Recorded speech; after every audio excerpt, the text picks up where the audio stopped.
Bapak Ibu, saudara-saudari sekalian, tema yang memang diangkat pada kesempatan kali ini, jadi bukan membicarakan orang lain dan juga bukan membanggakan diri sendiri, tetapi tema ini supaya kita punya daya sehingga kita bisa melewati kehidupan yang mungkin saat ini kita alami.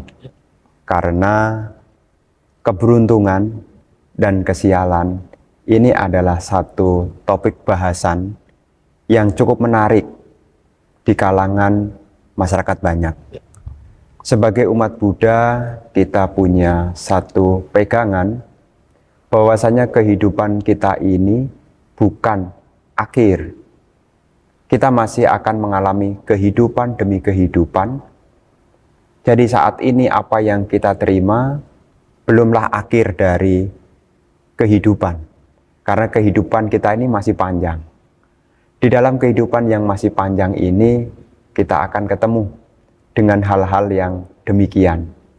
Maka sebagai satu pegangan yang bisa kita jadikan penguat batin kita, kita bisa mengingat salah satu kutipan dari pesan Sang Buddha sebelum Sang Buddha memejamkan mata untuk terakhir kalinya yang ada di dalam khotbah Mahaparinibbana Sutta. Di sana Sang Buddha memberikan satu nasihat kala itu kepada para biku. Wayodamo sangkara apamadena sampadeta. Artinya adalah segala yang terbentuk akan berubah. Berjuanglah dengan sungguh-sungguh. Nah, dari satu kutipan yang ada di dalam khotbah ini juga bisa menjadikan satu pegangan bagi umat Buddha. Karena kehidupan kita ini akan senantiasa berubah. Keberuntungan akan berubah menjadi kesialan, kesialan pun juga akan berubah menjadi keberuntungan. Maka orang yang beruntung adalah orang yang berusaha mengembangkan hidup tanpa kelengahan. Berusahalah untuk mawas diri. Makanya di kali ini kita mengingat kembali khotbah Sang Buddha ini sebagai satu penguat. Jadi Bapak Ibu yang ada di rumah, ya mungkin dalam kondisi yang tidak nyaman, ya berusahalah memahami. Berusaha memahami untuk berjuang dengan sungguh-sungguh. Artinya berusaha untuk jangan sampai lengah. Karena kelengahan itu jika tidak diatasi, kelengahan itu akan menjadi yang namanya keputusasaan. Karena setiap orang pada dasarnya punya harapan. Setiap orang pada dasarnya juga mampu untuk membawa kehidupan yang lebih baik. Jadi tema yang kita bahas kali ini supaya kita semua bisa menjalankan waktu yang ada dengan terus mengembangkan nilai-nilai kebaikan. Begitu, Romo. Oh, baik, Bante. Nah, Bante, sebenarnya ini keberuntungan ini nih menurut Dhamma, Bante, dan kesialan ini siapa yang menentukan, Bante? Bapak Ibu saudara-saudari sekalian, seperti apa yang kita yakini, sebagian umat Buddha juga memahami, tapi juga ada pemahaman yang belum sempurna, di mana sebagian umat Buddha masih menganggap keberuntungan dan kesialan itu semata-mata adalah akibat dari karma di masa lalu. Jadi kalau seseorang hidupnya sekarang nyaman, dengan mudah kita mengatakan, dulu dia sudah banyak berbuat baik. Kalau sekarang dia susah, orang akan mengatakan dulu dia banyak melakukan keburukan. Pernyataan ini tidak salah, tetapi jangan sampai kita terlalu menggantungkan pada yang namanya masa lalu. Jadi karma masa lalu itu ada, tapi karma lalu itu bukanlah satu-satunya. Maka di sini secara Buddhis apa yang kita pahami, ya kita punya garis kehidupan, ya ibaratnya karma lampau itu garis kehidupan, seperti sekarang kita lahir di keluarga ini, kondisinya begini, tetapi sekarang tindak tanduk kitalah yang sebetulnya lebih menentukan. Karena seseorang itu bisa berubah, seseorang itu bisa menjadi lebih baik, bukan semata-mata ditentukan yang dulu, tetapi juga masa sekarang ini juga menjadi penentu. Makanya kalau Sang Buddha pernah ditanya, ketika khotbah ini disampaikan oleh Sang Buddha pernah membabarkan, ketika Dhamma dikumandangkan, maka pintu kebebasan akan terbuka. Artinya apa? Siapapun yang mau mempraktekkan Dhamma, seseorang itu bisa memperoleh kebebasan. Artinya bagaimana? Artinya adalah kita inilah yang semestinya berusaha menentukan kemana arah kehidupan kita. Jadi arah kehidupan kita ini sebetulnya kita yang menjadi pelopornya, kita yang menjadi ya penentunya, begitu. Nah, Bante, kalau seandainya keberuntungan ini tadi Bante sebutkan diri sendiri, banyak kita nih sudah melakukan kebaikan-kebaikan, tetapi hidupnya masih tidak beruntung, Bante. Dan tanda kutip cenderungan sial, Bante. Kira-kira begitu. Bagaimana, Bante itu? Nah, Bapak Ibu, saudara-saudari sekalian, seringkali memang pemahaman tentang Dhamma yang kita miliki ini belum sampai seutuhnya. Maka satu pemahaman, kehidupan kita ini seperti sebuah perjalanan. Jadi kehidupan kita ini sebuah perjalanan. Di dalam perjalanan ini, kalau orang sadar, dia tahu akan kemana dia akan menujunya. Ibaratnya kalau kita di Jakarta begini, kita tahu kalau ke arah sana bisa ke Kalideres, kalau ke arah situ bisa ke Tanjung Duren. Tetapi karena orang itu tidak punya pemahaman, orang itu terus melangkah. Sehingga tidak tahu kemana yang dituju, hanya bergantung di mana berhenti. Kalau berhentinya di Kalideres, ya dia tidak tahu, pokoknya sudah sampai di Kalideres. Nah, di dalam pemahaman Dhamma, kehidupan kita ini seperti sebuah perjalanan.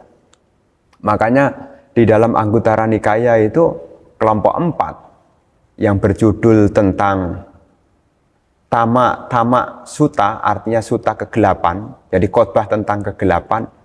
Di sana Sang Buddha memberikan satu penggambaran.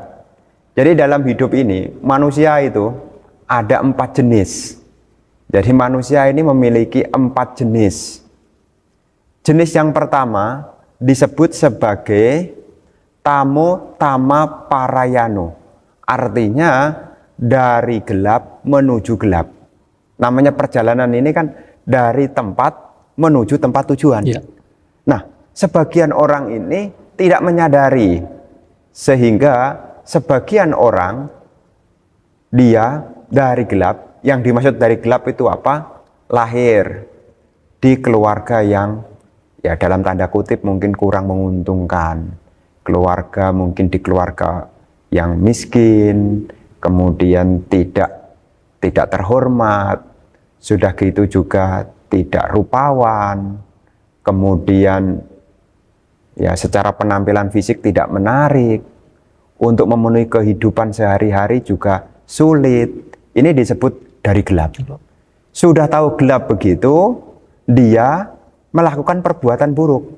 Apakah lewat pikiran, ucapan, maupun perbuatan. Jadi disebut sebagai dari gelap menuju gelap. Maka dikatakan orang yang demikian, dia lahir di kesusahan, maka dia akan menuju pada kesusahan. Ini jenis yang pertama. Makanya kalau di saat kita di sisi yang gelap begitu, ya kita tidak usah mengeluh, tidak usah menyalahkan. Maka Sang Buddha melanjutkan, ada jenis yang kedua, yang namanya Tamo Joti Parayano. Tamo Joti Parayano itu adalah dari gelap menuju terang. Nah, jadi kita semua ini punya harapan sebetulnya. Karena Sang Buddha ini kan seperti kita ketahui, yaitu lokawidu, pengetahu segenap alam. Jadi Sang Buddha punya kualitas batin mengetahui segenap alam. Jadi Sang Buddha bisa menceritakan ini karena beliau mengetahui. Nah, kita-kita ini dengan adanya khotbah ini menjadi satu semangat. Ternyata jalan hidup orang ini ada jalan hidup yang kedua, dari gelap menuju terang. Nah, ini yang harus dipegang. Ya. Jadi jangan sampai ya Bante memang sudah tulangnya miskin, gimana mau berkembang? Ya Bante memang orang tua saya bodoh, gimana bisa pinter? Dari dulu 7 turunan naik juga ndak ada yang kaya, gimana bisa kaya? Nah, ini pemahaman ini tidak sejalan dengan pemahaman agama Buddha. Jadi yang jenis yang kedua ini ya, kalau kita memang sekarang dari kondisi yang gelap, namanya tamo, kondisi gelap, lahir di keluarga kurang berada, mungkin rupa juga tidak begitu menawan, tidak rupawan, kemudian ya keluarga rendah, kemudian ya untuk memenuhi kebutuhan hidup kadang juga susah, harus ngumpul-ngumpulin, harus prihatin, ya enggak apa-apa. Tetapi kita harus mengisi yang namanya pikiran, ucapan, dan perbuatan dengan perbuatan yang baik. Ini yang disebut sebagai tamo joti parayano. Nah, umat Buddha yang ada di rumah semestinya ini menjadi satu motivasi. Karena Sang Buddha ini menyampaikan ini karena ada contohnya. Kita kadangkala hanya termakan apa yang menjadi mitos. Jadi kalau orang pinggiran ya tidak akan ada perubahan. Kalau sudah susah tidak akan bisa naik.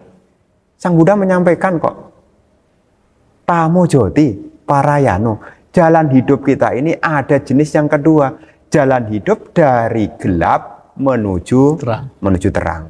Ini yang harus kita pahami. Jadi kita ini harus paham ini ya, jangan sampai kita nanti terlalu mengecilkan kita punya kemampuan, terlalu mengecilkan kita punya kesempatan, padahal jalan hidup kita ini ada jenis yang kedua. Jadi tamo joti parayano.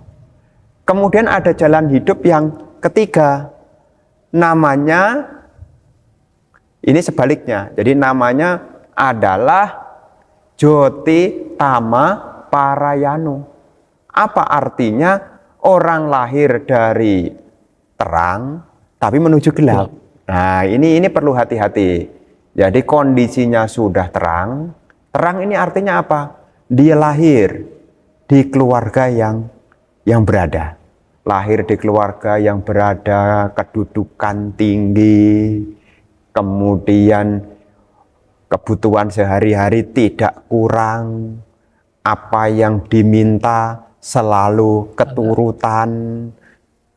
Tetapi karena tidak hati-hati, maka di awal tadi saya sampaikan, apa madena sampadeta, berjuanglah dengan penuh kewaspadaan, berjuanglah dengan ya sungguh-sungguh, karena ada kemungkinan yang jenis ketiga. Jadi ada kemungkinan jalan hidup ini ada dari terang menuju ke gelap. Nah, ini kita sudah banyak mendengar cerita. Wah, Bante, ini di masyarakat itu saya pernah ngomong dan pernah mendengar dari umat itu bilang begini, Bante, dulu dia itu sawahnya ada di mana-mana. Jadi sawahnya ada di mana-mana, dia punya sawah ladang. Jadi dia bisa disebut sebagai tuan tanah. Tapi karena perilaku yang buruk, tetangganya bilang, Bante, sekarang cuma sumur. Jadi sumur, jadi rumah sama sumur. Jadi makmur, jadi rumah sama sumur, tidak punya apa-apa. Kenapa? Karena perilaku. Jadi kalau sekarang kita dalam kondisi yang berada, jangan sampai kita melakukan tindakan buruk lewat pikiran, ucapan maupun perbuatan. Karena ini disebut sebagai jalan jenis ketiga, dari terang menuju ke gelap. Apakah ada orang yang seperti ini? Ada.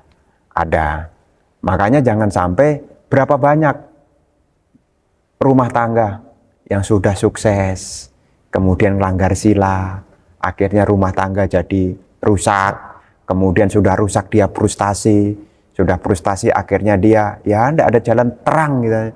Orang mengatakan dulu hidupnya enak, kenapa sekarang jadi berantakan? Ini namanya jenis dari terang menuju ke gelap. Nah, jenis yang keempat ini jalan hidup. Jadi jalan hidup jenis keempat ini dari terang menuju terang, namanya joti-joti parayano. Dari terang menuju terang.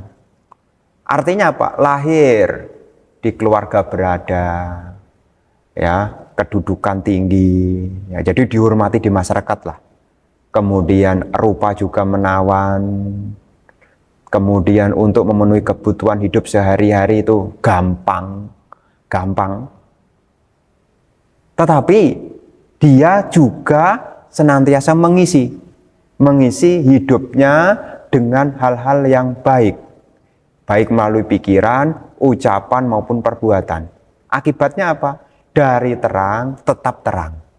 Makanya bagi Bapak Ibu yang ada di rumah, hati-hati ya. Jadi penyampaian ini sebagai satu pedoman khususnya bagi perumah tangga, supaya perumah tangga yang ada di rumah ini ketika kondisinya terang, ini hidup ini seperti lampu, Romo. Jadi seperti lampu, makin terang, serangga banyak datang. Jadi kalau seseorang itu tenar karena kekayaan, orang itu pada ngaku saudara. Jadi pada ngaku teman. Dengan alih-alih untuk mendapatkan ya kesempatan-kesempatan. Ya. Maka di sini hati-hati khususnya umat Buddha ya, karena ada perumpamaan lampu terang itu banyak serangga. Jadi serangganya itu karena saking banyaknya lampu yang terang itu bisa rusak. Berapa banyak lampu yang rusak di rumah gara-gara kemasukan serangga. Serangga itu seperti halnya laron, ya, kupu-kupu ya yang malam-malam terbang itu. Ya. Jadi ini menjadi satu perusak. Maka di sini bagi umat rumah tangga, karena jalan hidup yang kita lalui selama kita belum mencapai akhir dari penderitaan, sebelum kita tuntas mencapai nibbana, kita akan lahir. Dan lahir ini seperti sebuah perjalanan. Kalau tidak hati-hati, kita bukan menuju tempat yang terang, justru sebaliknya menuju ke tempat yang gelap. Makanya pesan dhamma yang kita lakukan setiap hari Minggu di pagi hari, ini menjadi satu pegangan bagi umat Buddha, supaya umat Buddha ini hidupnya makin terang. Jadi hidup ini bisa makin terang, hidup ini makin lebih baik, yang dulu tidak baik menjadi lebih baik, yang dulu tidak kecukupan menjadi kecukupan, karena punya pemahaman bahwasanya kehidupan ini kita yang menentukan. Seperti sebuah perjalanan, kita akan sampai di dapur, kita akan sampai di toilet, kita akan sampai di pasar, itu semua ditentukan oleh gerak dari langkah kaki kita. Demikian pula kehidupan kita juga ditentukan oleh apa yang kita pikirkan, apa yang kita ucapkan, dan apa yang kita lakukan. Nah, disinilah satu pegangan bagi Bapak Ibu. Ini khotbah ini ada di dalam Anguttara Nikaya kelompok 4. Jadi bisa dibaca kembali. Ya. Begitu. Nah, Bante, ini kan kalau dalam bermasyarakat, Bante. Tadi kan Bante kan menyebutkan dalam Anguttara Nikaya kelompok 4 ini dari gelap menuju terang. Ya. Ya, Bante, dari gelap menuju gelap. Artinya menuju ini kan adalah perbuatan yang harus dilakukan agar dia bisa menuju, kan, Bante? Ya. Kalau dia perbuatannya tidak baik, maka dari gelap dia akan menuju gelap lagi, begitu, ya, Bante. ya. Tetapi menuju ini kan perbuatan. Nah, kalau seandainya ada dari gelap, tetap dia menjadi gelap, Bante. Tetapi menujunya jalannya sudah baik, Bante. Kenapa bisa begitu, Bante? Nah, sebetulnya ya apa yang kita lihat namanya karma adalah niat. Ya. Kita lihat seseorang itu baik, tapi belum tentu yang namanya niatnya itu baik. Karena tidak banyak orang itu ya melakukan tindakan baik, tapi semata-mata mencari keuntungan. Jadi dari kebaikan yang semestinya dia peroleh, menjadi dia tidak mendapatkan. dia ngajak ini, misalnya bukan ngomongin orang ya, misalnya dia ngajak, ayo kita ngumpulkan penggalangan dana.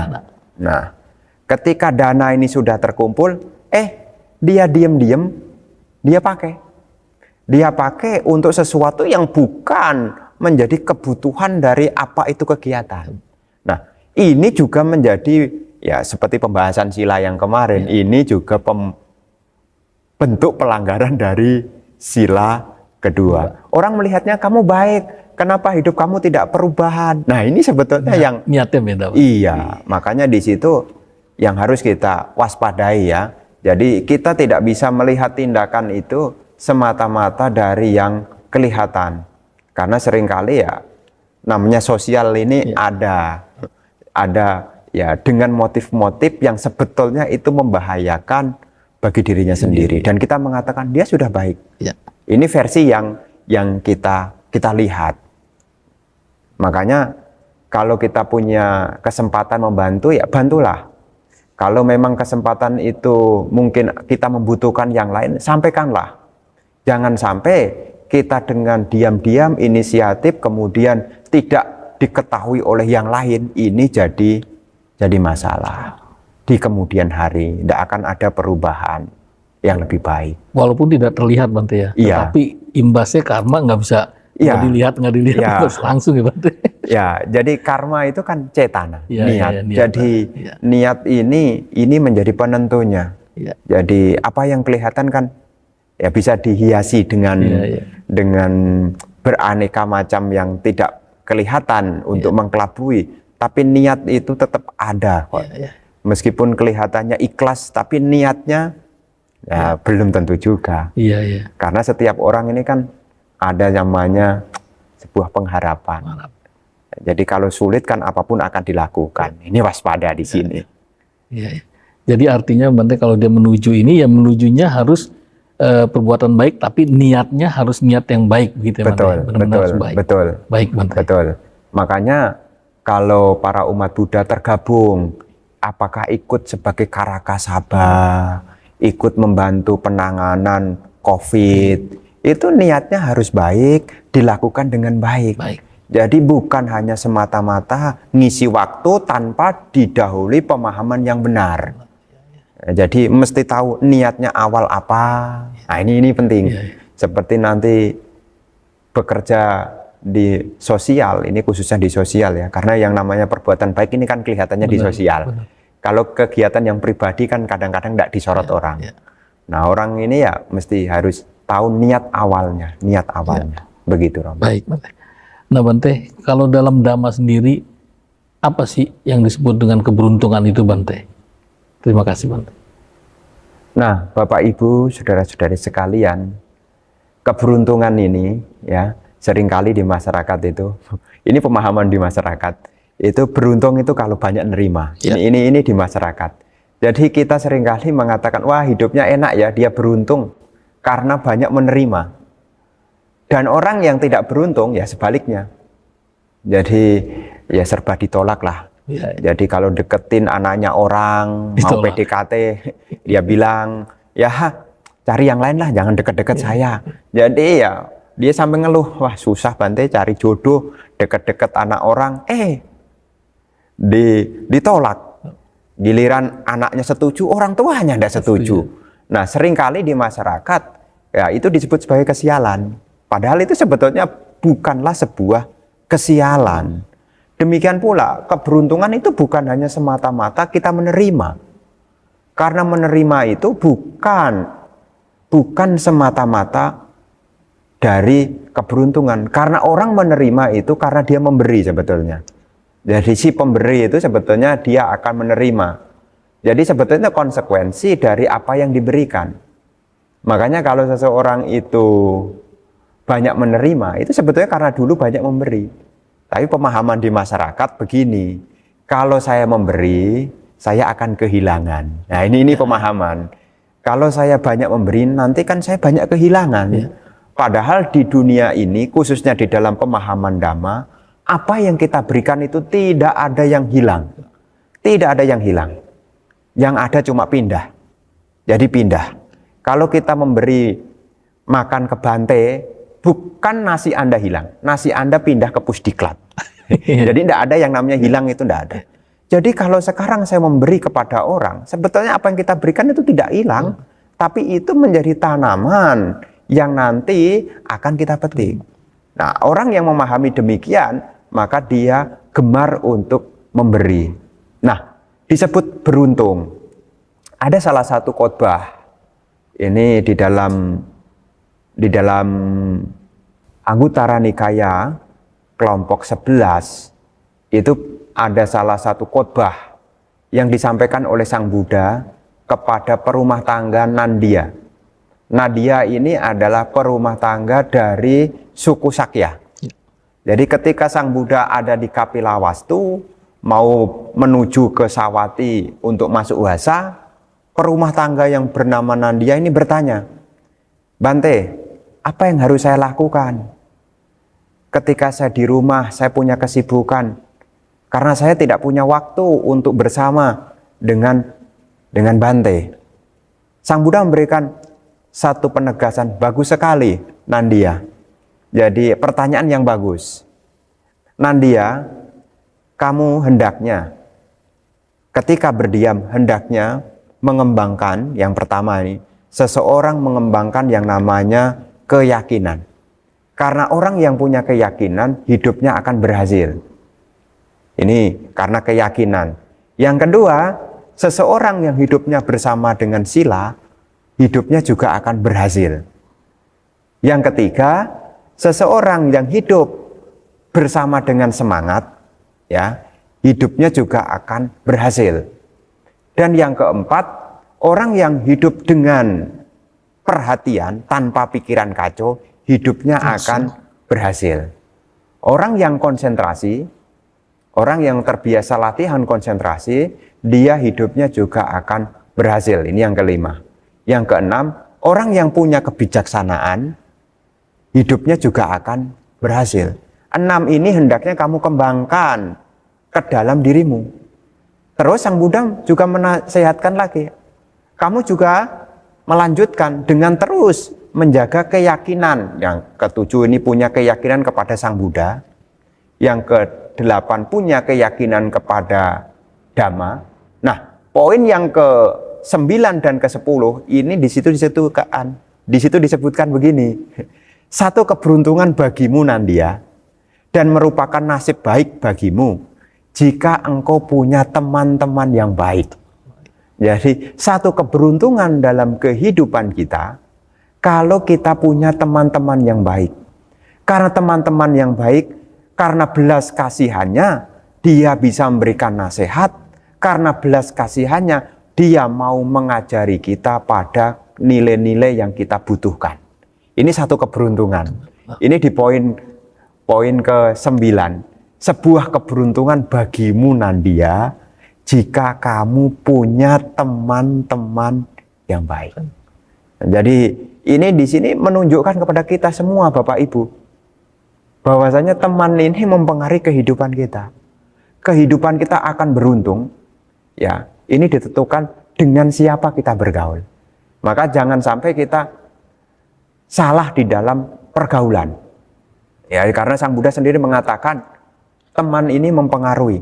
Bahkan di khotbah yang lain di dalam Samyutta Nikaya, namanya khotbah itu berjudul Upada Sutta, Samyutta Nikaya. Khotbah ini disampaikan oleh Sang Buddha kepada Bante Ananda.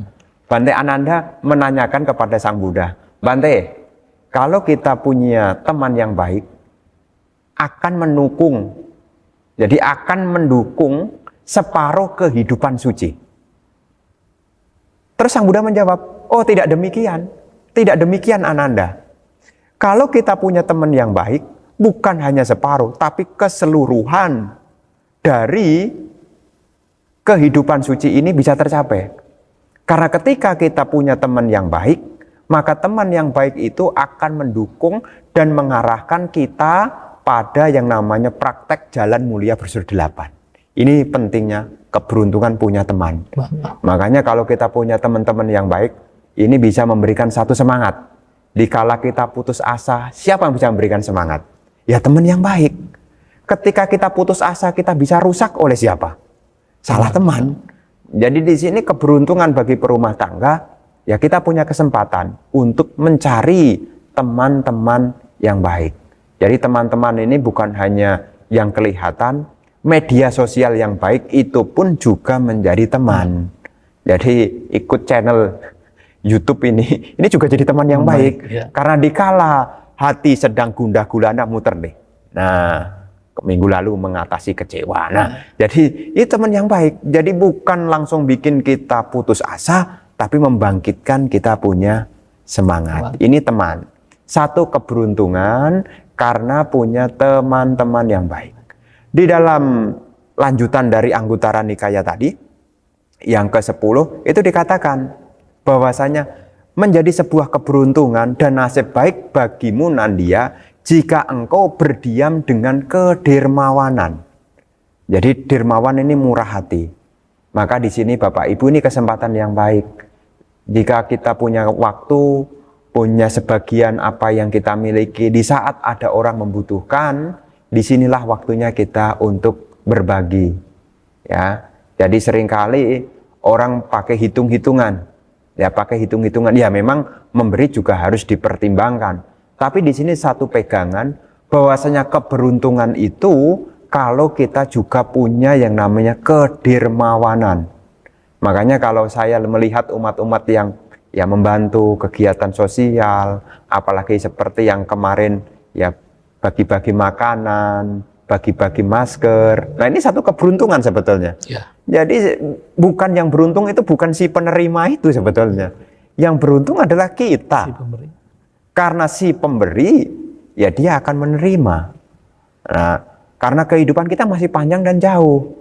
Tapi bahaya kalau kita tidak memberi, ya kita tidak akan menerima. Makanya seperti tadi kan ada cerita, kok hidup kok mulai dari gelap. Apa-apa sulit. Deket-deket anaknya orang aja tidak boleh. Kok saking gelapnya. Kok kenapa bisa begitu? Karena tidak pernah mengembangkan nilai luhur berupa kedermawanan. Karena dikatakan dalam suta juga disebutkan dadang mano piyohoti, orang yang memberi akan dicintai. Maka di sini satu pegangan bagi umat perumah tangga yang sudah punya kedermawanan, kembangkanlah, jagalah. Jangan sampai nodai pikiran-pikiran kita dengan pikiran yang buruk. Ingatlah, apa yang Anda berikan itu menjadi tanaman. Jadi kalau sudah memberi, ya Anda tidak perlu Anda sesali. Jadi kalau sudah berdana, sudah membantu, apa yang sudah Anda berikan, janganlah dinodai. Artinya ya jangan dibikin Anda kecewa dengan apa yang pernah diberikan. Karena sebuah kedermawanan, sebuah keberuntungan. Kalau kita beruntung kok disesali, hidupnya menjadi tidak beruntung. Nah ini yang menjadi pegangan khususnya para umat Buddha, punya teman yang baik, mengembangkan kedermawanan, ini sebuah keberuntungan. Jadi kita bisa lahir di keluarga yang baik, punya kedudukan yang baik, punya rupa yang elok, ini juga diperoleh dari kedermawanan. Karena kedermawanan itu bukan sebatas hanya memberi. Dermawan ini luas. Kalau dalam bahasa Dhamma namanya caga. Caga itu cakupannya luas sekali. Jadi yang membuat orang lain bahagia itu juga bagian dari kedermawanan. Makanya orang yang derma itu adalah orang yang memberi. Tapi derma ini cakupannya lebih luas dari sekedar berdana. Jadi harapannya supaya orang lain adalah bahagia. Makanya dermawan itu dia tidak mengharapkan sebuah pamrih, tetapi dia semata-mata ingin membahagiakan orang lain. Ini unggul nilainya. Jadi ini satu keberuntungan yang perlu dipahami bagi umat Buddha, ya. Pilih teman yang baik dan mengembangkan kemurahan hati. Dasarnya apa? Dasarnya adalah keyakinan, dasarnya adalah moral. Ini juga menjadi dasar. Disertai dengan kebijaksanaan. Ini menjadi dasar. Dasar untuk pengembangan nilai-nilai luhur di dalam perkembangan batin. Gitu. Ya, baik. Baik, Bante. Nah, kalau Bante kalau memilih teman yang baik itu sebenarnya bagaimana sih Bante memilih teman yang baik? Bapak Ibu, saudara-saudari sekalian, tadi yang ditanyakan adalah mencari teman. Nah, di dalam mencari teman yang baik, kita harus mengenali. Jadi seperti ibu-ibu belanja, beli buah-buahan, sebelum membawa buah itu pulang ke rumah, maka ibu-ibu harus mengenali buah-buah itu yang baik mana. Jadi kalau mau beli salak, mau beli apel, mau dibawa pulang ke rumah, kan tidak asal pungut. Jadi ibu ini harus punya pengetahuan supaya tidak salah membawa. Jadi tahu cirinya buah ini bagus, kayak apa, manis atau tidak, ini harus dikenali. Demikian pula, kita memasukkan teman ke dalam diri kita, karena di dunia ini teman itu ada dua, teman baik maupun teman buruk. Jadi jangan sampai kita salah memasukkan ke dalam diri kita. Maka seperti saya umpamakan seperti orang belanja itu, jangan sampai kita tidak mengenali. Kita kira itu adalah teman yang baik, ternyata itu bukan teman yang baik. Lalu bagaimana ciri dari teman yang baik? Teman yang baik ini ciri yang pertama adalah punya, artinya memiliki keyakinan. Jadi teman yang baik ini memiliki keyakinan. Keyakinan sehubungan tentang ajaran-ajaran luhur. Ya, dalam hal ini bagi kita umat Buddha, teman yang baik ini punya keyakinan, punya pemahaman sehubungan dengan pokok dasar di dalam agama Buddha.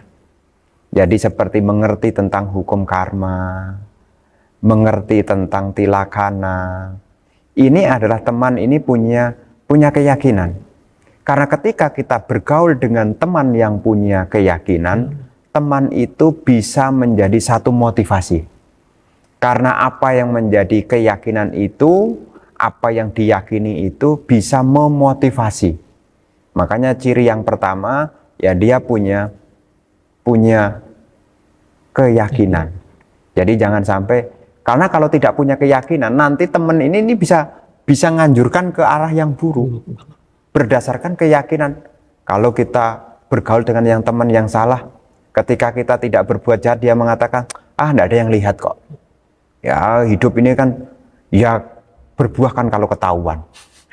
Kalau tidak ketahuan kan tidak berbuah, jalan terus. Nah, ini namanya teman yang tidak punya keyakinan sehubungan dengan dhamma. Karena dhamma ini kan gampangnya, mudahnya kan punya keyakinan terhadap hukum sebab akibat. Ini namanya teman yang baik, dia mengerti tentang hukum sebab akibat. Dengan keyakinan, teman ini akan mengajarkan kepada kita supaya kita hati-hati. Ini pentingnya yang namanya keyakinan. Maka umat Buddha, kenapa umat Buddha punya keyakinan? Supaya umat Buddha ini ya punya sikap hati-hati dalam menjalani hidup, sehingga bisa mencapai apa yang menjadi tujuan. Ini dari apa yang diyakini. Yang kedua, ciri teman yang baik adalah punya yang namanya hiri. Hiri itu artinya perasaan malu untuk berbuat jahat. Jadi punya rasa malu. Jadi dia malu untuk berbuat jahat. Jadi dia punya perasaan malu. Dan ini sangat baik untuk kita. Karena kalau kita punya teman yang sifatnya itu malu untuk berbuat jahat, kita pun juga akan terbawa. Kita punya namanya budaya, yaitu malu untuk berbuat jahat. Dari siapa? Dari teman kita. Makanya di sini makin ke sini ini malu untuk berbuat jahat ini ya makin sedikit. Makanya teman-teman yang baik ini memang harus dipilah-pilah dengan jeli. Karena seringkali kelihatannya baik, ketika sudah bergaul cukup lama, ternyata dia tidak punya rasa malu. Dan ini sangat membahayakan bagi kita, akibatnya kita bisa terseret kepada hal-hal yang buruk. Makanya sebagai umat Buddha, kalau kita punya teman yang selalu ngomong, jangan, tidak enak, ini bagus. Jadi kalau yang selalu mengingatkan, jangan, tidak baik, nanti apa kata orang, punya rasa malu, nanti kalau ketahuan bagaimana, tidak benar ini cara begini. Nah, ini namanya teman yang baik. Jadi bukan malah memotivasi yang jelek. Nah, ini teman yang baik yang selalu mengingatkan kita, jangan, maka beruntung. Jadi teman yang baik itu bukan yang selalu menyanjung. Jadi teman yang baik itu bukan selalu menyanjung. Justru teman yang baik itu yang berani mengatakan jangan. Ini teman yang baik. Jangan tidak berbuat buruk, Bante. Ya, jadi jangan. Jadi dia mengatakan jangan. Ketika mau berbuat buruk dia mengatakan jangan. Ini namanya teman yang baik. Bukan malah disanjung. Ya. Disanjung. Wah, bagus ya kamu ada kemajuan sekarang udah berani sama orang. Ini namanya ini tidak punya namanya rasa malu. Ini ciri yang kedua. Jadi teman yang baik ciri yang kedua adalah punya namanya hiri, perasaan malu. Dan yang ketiga, teman yang baik ini juga punya otapa. Otapa ini adalah rasa takut akan akibat dari keburukan. Jadi akibat dari perbuatan jahat dia punya namanya rasa takut.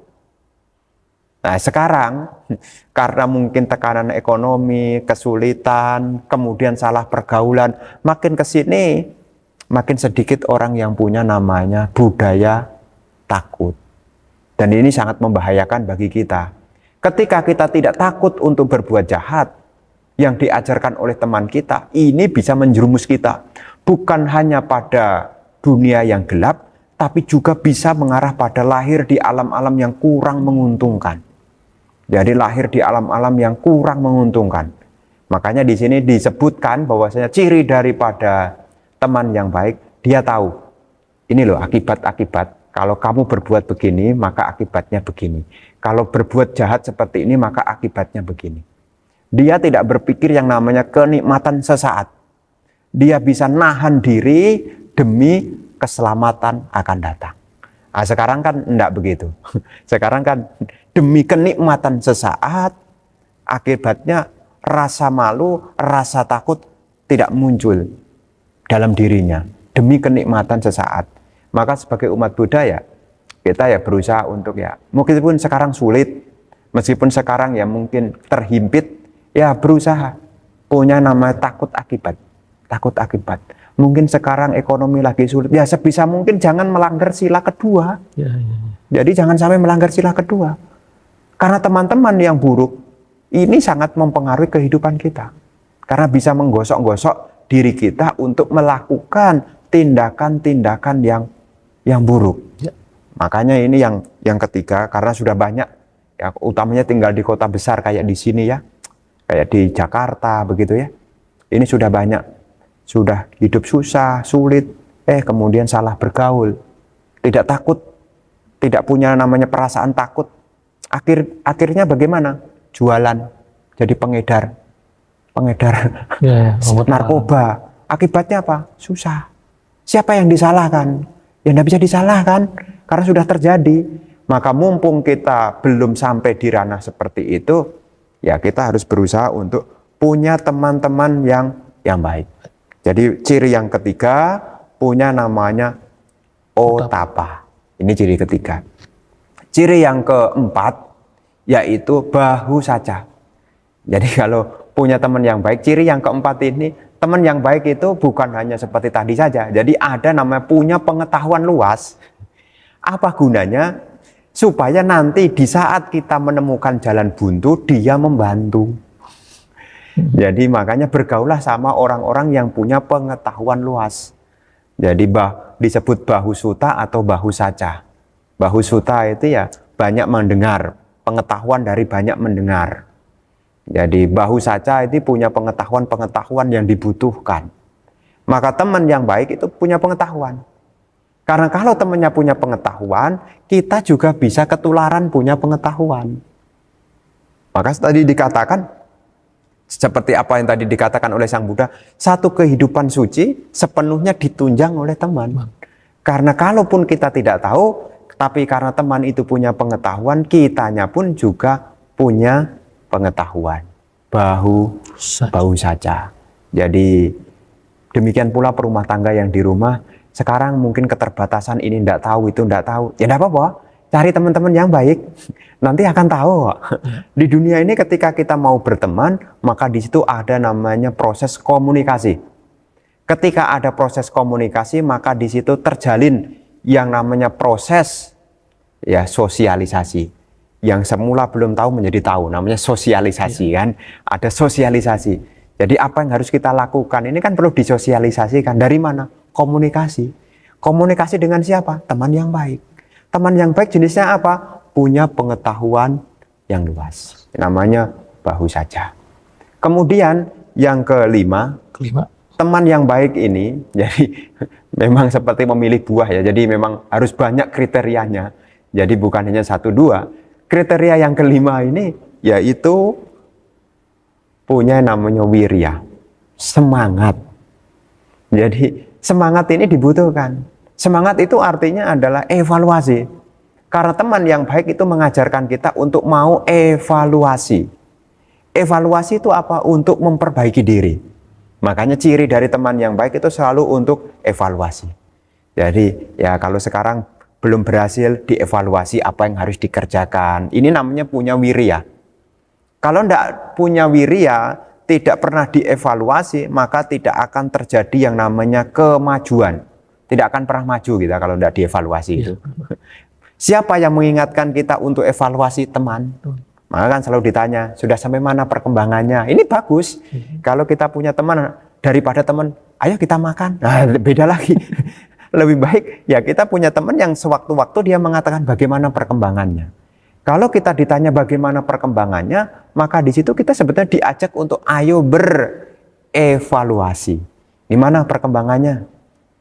Artinya perkembangan itu ya berbicara apakah progres maju ataukah mundur. Kalau mundur ya kita bisa belajar apa cara untuk maju. Kalau sudah maju bagaimana supaya berkembang. Ini semua bisa diperoleh melalui proses yang namanya evaluasi. Ini teman yang baik. Ciri teman yang baik ini punya wirya. Wirya ini ya bukan semata-mata semangat, punya kegigihan berjuang, tapi di sini disebut sebagai teman yang baik itu mengajarkan kita untuk evaluasi. Karena kehidupan kita ini ya perlu evaluasi. Maka teman yang baik jenis ini yang disebut sebagai wirya ini seperti kita bercermin. Cermin itulah teman yang baik. Dan teman yang paling jujur yaitu cermin. Ketika kita bercermin, cermin itu tidak pernah berbohong. Kalau di dalam wajah kita ini ada noda yang tidak elok, maka dia akan tampilkan. Bukannya teman yang baik itu, dia bukannya menghina kita, justru dia menunjukkan supaya kita evaluasi. Makanya kalau bapak dan ibu di rumah berdandan, ya ibu-ibu mungkin berdandan, berhias begitu ya, itu berteman loh. Kalau tidak ada cermin, hancur. Makanya butuh teman, namanya cermin. Kalaupun kurang, maka cermin ini membantu untuk mengingatkan, ini kurang rapi, dirapikan. Oh, rambutnya semrawut, dirapikan. Dari siapa? Teman. Jadi teman ini menunjukkan sebenarnya. Dalam artian apa? Ini namanya teman yang bisa diajak untuk evaluasi. Jenis teman ini disebut teman yang punya wirya. Nah, kemudian yang keenam, teman yang baik itu adalah teman yang bijaksana, punya namanya panya. Panya ini adalah senantiasa menyadarkan kita, ya. Jadi kebijaksanaan ini senantiasa mengajarkan kita supaya kita ini bisa memahami kehidupan ini sebagai kewajaran. Jadi kalau ada perubahan terjadi, dia mengajarkan kita untuk melihat perubahan itu sebagaimana adanya. Jadi tidak ada yang perlu diratapi, tidak perlu disesali, tidak perlu dikhawatirkan. Kenapa? Karena teman yang baik ini telah menunjukkan kebijaksanaan. Jadi orang yang bijaksana itu ya bukan orang pintar. Ini di atas level dari bahu saja. Jadi kalau teman yang pintar itu atau punya bahu saja itu tahu apa yang akan dikerjakan. Tapi kalau punya panya itu namanya tahu kapan dikerjakannya. Makanya lengkap. Berapa banyak kita tidak berhasil karena kita sekedar tahu apa yang dikerjakan, tapi kita tidak tahu kapan mengerjakannya.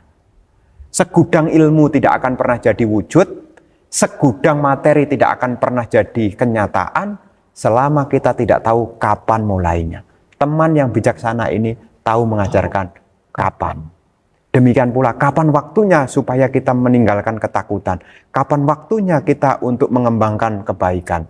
Ini diajarkan dari teman-teman yang bijaksana. Maka ketika kita memilih teman yang bijaksana, teman yang baik, ya, ada enam kriteria. Jadi seperti memilih buah. Jadi buah itu bukan hanya murah saja yang baik itu, bukan hanya bentuknya yang indah, tapi manis. Jadi ada kriterianya buah itu. Demikian pula teman yang baik, kriterianya ya ada 6 tadi. Ini bisa dijadikan pegangan. Dia punya keyakinan, dia punya rasa malu untuk berbuat jahat, dia punya rasa takut untuk berbuat jahat, dia juga punya yang namanya pengetahuan luas, punya semangat, dan juga punya kebijaksanaan. Ini teman yang baik. Begitu, Romo. Ya, nah berarti kalau seandainya dari 6 ini hanya 5 yang masuk kriteria, kan sulit Bante kalau 6 namanya dari teman. Ya, memang. Makanya teman yang baik ini, menemukan teman yang baik itu seperti menemukan harta karun. Harta karun itu ya beda dengan harta-harta yang lain. Benar. Maka seperti kalau kita punya teman yang baik itu seperti kita punya harta karun. Karena selalu ya membantu kita. Dan nilainya harta karun itu di atas dari harta-harta. Ya, jadi dari kehidupan ke kehidupan memang mencari teman yang baik itu tidak mudah, tapi bukannya tidak bisa. Ya, di sekeliling kita ada. Jadi nanti dengan sendirinya kita niatnya mencari teman yang baik, teman yang baik, teman yang baik, disitulah nanti akan ketemu. Bahkan di dalam salah satu sutta juga dikatakan, ketika engkau dalam perjalanan ketemu dengan teman yang baik, maka teruslah bersama dengan dirinya. Kenapa? Kalau kita bergaul dengan orang yang baik dan selalu bersamanya, kita pun juga akan bersama menjadi orang baik. Hidup kita akan menjadi beruntung sekali. Karena tidak mungkin jatuh ke alam rendah dari teman yang baik itu. Dan kita akan bisa mengakhiri penderitaan, itu pun juga dari teman yang baik itu. Maka satu keberuntungan. Gitu, iya. Baik Bante. Pertanyaan terakhir Bante. Kalau seandainya sudah menjalankan sesuai dengan dhamma yang tadi di atas tadi Bante, tapi tidak ada perubahan juga Bante, mohon izin dijelaskan Bante. Nah, Bapak Ibu, saudara-saudari sekalian, memang di dalam praktek dhamma ini ya tidak ada yang namanya instan. Hari ini berbuat langsung berbuah, tidak ada. Semua butuh proses. Demikian pula belajar dhamma ini juga butuh yang namanya proses. Maka seperti yang pernah saya sampaikan di masa-masa sebelumnya, ya dalam praktek dhamma ini sebelum tembus sampai hasil, kita harus berusaha untuk yang pertama, pariyati, belajar. Kalaupun sekarang belum berhasil, belajar. Jadi tidak ada istilah dalam Buddhis itu ya berbeda dengan kalimat umum ya.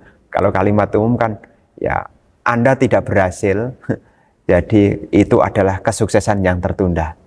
Kalau dalam dhamma itu kalau kita belum berhasil ya kita harus belajar. Karena pariyati itu artinya belajar. Ketika kita belum berhasil, kita harus belajar. Kita berhasil pun juga harus belajar. Makanya kalau dalam kebikuan itu, ketika biku itu masih muda, maka dikatakan harus yang namanya gantadura. Gantadura itu harus belajar. Jadi poin yang pertama, belajar. Jadi tidak semua orang jadi biku kemudian masuk langsung mencapai arahat. Enggak. Jadi dimulai dari ganta, belajar. Demikian pula umat Buddha juga begitu. Kalaupun sekarang belum ada perubahan, enggak apa-apa. Terus belajar, terus belajar, terus belajar.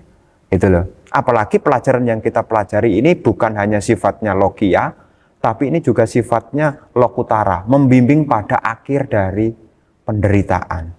Maka kalau belum berhasil, belum ada perubahan, ya enggak usah kecil hati, apalagi goyah keyakinannya. Wah Bante, saya beragama Buddha, kok masih begini-begini. Ya enggak usah goyah keyakinannya, karena proses belajar dhamma itu dimulai dari pariyati. Pariyati. Nah, kemudian pati-pati, dipraktekan. Jadi sudah belajar, ya praktek. Belajar dan praktek, belajar dan praktek, belajar dan praktek. Akhirnya ketemu yang namanya pati weda, penembusan. Nah ini bisa kita peroleh ya. Jadi kalau sekarang belum penembusan, maka ya kuncinya hanya 2. Belajar dan praktek, belajar dan praktek. Seringkali orang tanya, belajar dulu atau praktek dulu? Dua-duanya. Dua-duanya. Orang mengatakan, ya kalau Kalau praktek dulu, kan nanti tahu. Kalau belajar dulu, kapan prakteknya? Nah, dua-duanya. Belajar dan praktek ini harus beriringan, bergantian. Ada waktunya belajar, ada waktunya praktek. Ada waktunya belajar, ada praktek. Jadi belajar ini menjadi hal yang mutlak paling awal. Karena saya pun juga masih belajar. Maka kalau kita sudah mulai setahap naik, ya disebut sebagai orang yang terlatih. Namanya Sekapugala. Sebelum menjadi Asekapugala kan kita Sekapugala. Nah kita ini yang belum menjadi Sekapugala, kita masih disebut Putu Jana. Orang biasa, orang yang masih penuh dengan kekotoran batin. Kalau Sekapugala ini orang yang sudah mulai memasuki arus. Seperti Sotapana, Sakadagami, Anagami disebut sebagai Sekapugala. Asekapugala yaitu arahat. Jadi kalaupun kita belum berhasil ya, tidak usah goyah keyakinan kita. Tidak usah goyah keyakinan. Karena prosesnya memang kita harus belajar. Belajar, praktek, belajar, praktek, belajar, praktek. Begitu, Romo. Seringkali orang nggak mempraktekkan ya Bante. Iya. Belajar, prakteknya nggak ada begitu ya Bante. Betul. Iya, iya. Nah, memang belajar Dhamma itu memang indah. Jadi menyenangkan. Karena terbuai dengan keindahan Dhamma, sehingga dia hanya berhenti mengumpulkan menu-menu Dhamma. Iya, iya. Sehingga lupa untuk Praktek. memasaknya. Cita rasa sebuah sayur bukan tertulis di buku menu itu. Cita rasa dari sayur dimulai dari kita motong bumbu, menyalakan kompor, memasukkan air, merajang bumbu sesuai takaran, tunggu waktu, dipanasin, baru jadi. Nah, jadi Bapak Ibu ya yang ada di rumah ya, ketika kita mengikuti kelas-kelas Dhamma, ya, ketika kita mendengarkan Dhamma itu menyejukkan, menyenangkan. Tapi jangan sampai berhenti hanya sampai mendengarkan. Maka saya selalu berpesan kepada para umat Buddha, ya jangan hanya terbuai pada keindahan. Praktekanlah. Karena Dhamma itu tidak akan pernah hilang, Dhamma itu juga tidak akan pernah lenyap selama Dhamma itu dipraktekkan. Jadi cara melindungi Dhamma supaya Dhamma ini terus berkembang, ya bukan hanya mengumpulkan atau mengoleksi kitab suci, tapi sebetulnya praktek itu tidak akan pernah hilang. Karena ilmu kalau sudah dipraktekkan, maka ilmu itu tidak akan pernah hilang. Begitu, Romo. Baik Bante. Ya.